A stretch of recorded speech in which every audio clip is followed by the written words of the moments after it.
याज्ञवल्क्य जी भरद्वाज जी को कथा सुनाते हैं, लेकिन कौन सी कथा? राम कथा नहीं सुनाई, भगवान शिव जी के विवाह की कथा सुनाई। कहा मैं राम कथा सुनाऊंगा, पर बाद में उससे पहले की एक कथा है, शिव विवाह की कथा। कब की बात है? तो कहते हैं एक बार त्रेता युग की बात है। जिस कथा को श्रवण करने के लिए आप बैठे हैं, इसी कथा को श्रवण करने के लिए साक्षात भगवान शंकर कैलाश छोड़ करके इस पृथ्वी पर आए। और कहाँ पहुंचे? अगस्त ऋषि के आश्रम में जा करके बैठे, मुझे कथा सुननी। कौन सी कथा? राम जी की कथा। जैसे ही अगस्त ऋषि के आश्रम में पहुंचे, अगस्त जी ने जैसे दरवाजा खोला तो क्या देखा? मेरे घर पे दरवाजे पे महादेव खड़े हैं। अब किसी के घर में अचानक से भगवान शंकर आ जाएं तो उसकी क्या स्थिति होगी? अगस्त ऋषि ने सोचा मेरे घर महादेव पधारे हैं, उनको समझ में नहीं आया इनकी सेवा कैसे करूं, इनका सत्कार कैसे करूं मैं। शीघ्र महादेव को लेकर के आए, आसन बिछाया, पद प्रक्षालन करने लगे, षोडशोपचार पूजन करने लगे, वंदन करने लगे। अब देखो नियम क्या है? नियम यह है कि वक्ता का पूजन श्रोता करे, अर्थात जो कथा सुनने आया है वो वक्ता का पूजन करे। और यहाँ क्या हुआ? यहाँ उल्टा ही हो गया, वक्ता ही श्रोता के पांव पखारने लगा। मैया सती ने देखा, अरे ये तो उल्टा कर रहे हैं, ये वक्ता हैं और बाबा के ही पांव पखारने लगे। इनको इतना भी नहीं पता कि पूजा किसकी होनी चाहिए, और जिसे इतना नहीं पता है कि पूजा किसकी होनी चाहिए वो भला कथा क्या सुनाएगा, जिन्हें यही नहीं पता कि पूजा किसकी होनी चाहिए। कथा में बैठने से पूर्व ही भ्रम हो गया। कई बार ऐसा होता है ना कि लोग कथा सुनते नहीं और संशय पहले पाल लेते हैं। महाराज ये कथा बहुत सुनी, कितनी बार सुने, वही तो कथा सब रिपीट करते हैं। आप बैठोगे तब तो पता चलेगा कथा में नई चीजें क्या है। बाबा माँ सती के संग में कथा सुनने के लिए आए हैं और कहते जब भी कोई धार्मिक कार्य करने जाए, जब भी कोई धार्मिक अनुष्ठान करने जाए, कथा सुनने जाए, अगर विवाहित हैं तो पति पत्नी को संग में बैठकर ही कथा सुननी चाहिए, पर पत्नी भी सत्संगी हो, कथा सुनने वाली हो। ऐसा नहीं कि जबरन उसके हाथ पकड़ के बिठाए जा रहे, नहीं कथा सुनो कथा सुनो।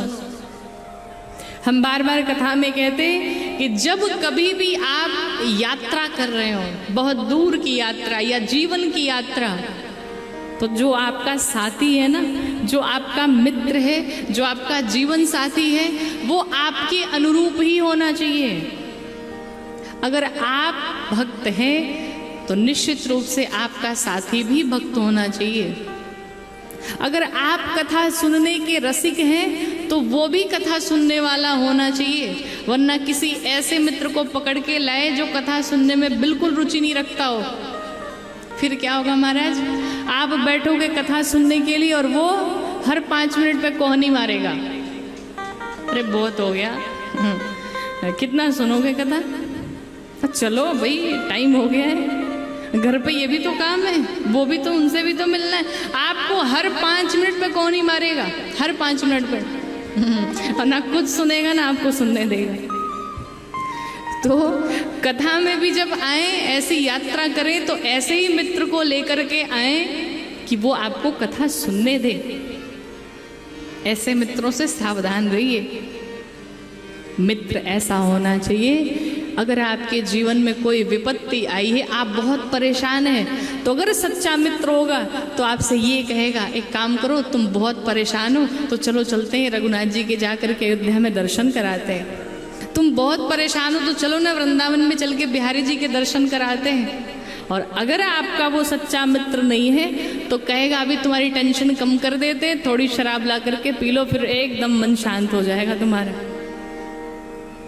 यही कहते हैं मित्र, थोड़ा सा पी लो फिर शांति मिलेगी, तुम रात भर सो पाओगे। ऐसे मित्रों से सावधान रहिए। अगर मित्र बनाना है तो ऐसे भक्त को बनाइए कि जब आप बहुत परेशान हो तो आपको बिहारी जी के चरणों में ला करके जोड़ दे, आपको रघुनाथ जी के चरणों तक पहुंचा दे। एक मित्र की ये जिम्मेदारी बनती है। एक सच्चा मित्र वही होता है। और ज़रूरी नहीं कि आपके पास 1000 की फौज है लंबी चौड़ी और सिर्फ देखने के लिए। मित्र एक ही हो पर कृष्ण के जैसा हो, एक ही मित्र हो पर कन्हैया के जैसा हो। बहुत भीड़ की आवश्यकता नहीं है। आपके पास एक ही व्यक्ति हो पर शेर के जैसा हो, कहीं भी आप कह दे वो खड़ा रहे आपके लिए। और 1000 गीदड़ों को साथ में लेकर के चले जा रहे हैं बस दिखाने के लिए। नहीं, भीड़ कम करिए अपने जीवन से, थोड़ी शांति बनाइए अपने जीवन में। मां सती बैठी तो कथा सुनने, पर 9 दिन कथा अनवरत चलती रही, पर मैया ने कथा का कौ भी नहीं सुना कान में। क्यों? ये जरूरी नहीं कि जितने लोग कथवा में बैठे सब कथा ही सुन रहे हैं। जरूरी है क्या? एकदम जरूरी नहीं है। बहुत लोग व्हाट्सएप चेक कर रहे होंगे, बहुत लोग अपने फोन भी अटेंड कर रहे होंगे।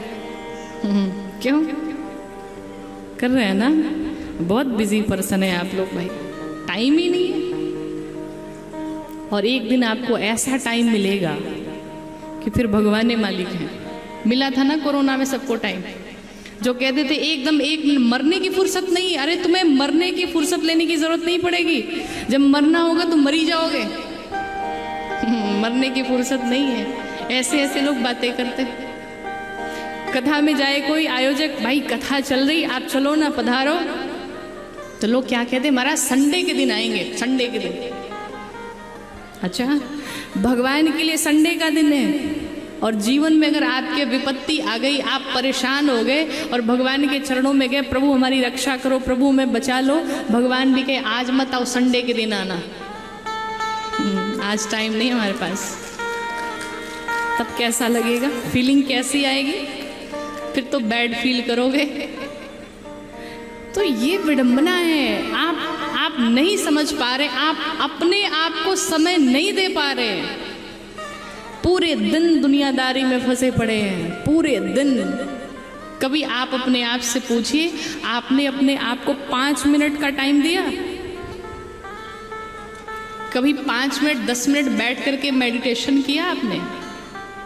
कभी अपने स्वास्थ्य के लिए आपने योग किया, प्राणायाम किया? नहीं किया। क्यों? टाइम नहीं है। फंस जाओगे।